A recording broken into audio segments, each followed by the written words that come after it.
చేయించుకునేదానికి గట్టిగా చేయించుకునేదానికి ఆందోళన చేస్తున్నాయి.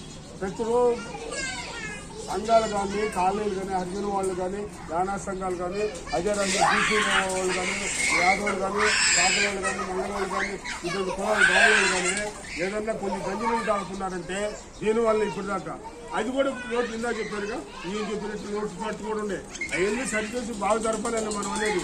అయితే అవి జరిపేదానికి మనం కొంచెం ఆందోళన చేస్తా ఉన్నాం లోకల్గా. బాబు అడగకుండా ఆయన అందుకనే ఏంటంటే మనం ఈ పథకాన్ని మరింత పటిష్టం చేసుకోవాలా. వాళ్ళు కొత్త జీవో చేసుకొచ్చారు.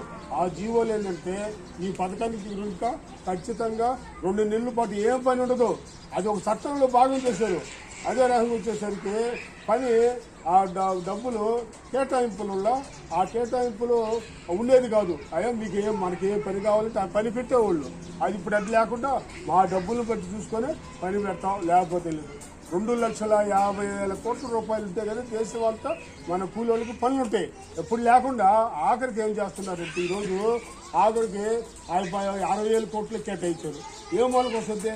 అందుకని దాన్ని బలహీనం చేసి దాన్ని ఎత్తేసేదానికి ఈరోజు ప్రయత్నం చేస్తూ ఉన్నారు. దీన్ని మనందరం నిరసించి చేయాలా. మీరందరూ కూడా మాట్లాడుకొని చేసి బకాయిల కోసం ఏదైతుందో రమణయ్య ఒకరోజు ఎండిఓ దగ్గరికి పోదాం. ఖచ్చితంగా ఆ రోజు మనకి ఎన్ని వారాల నుంచి డబ్బులు రావాలా.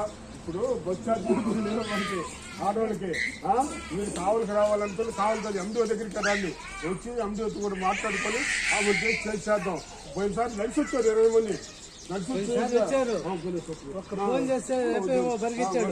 అందుకనే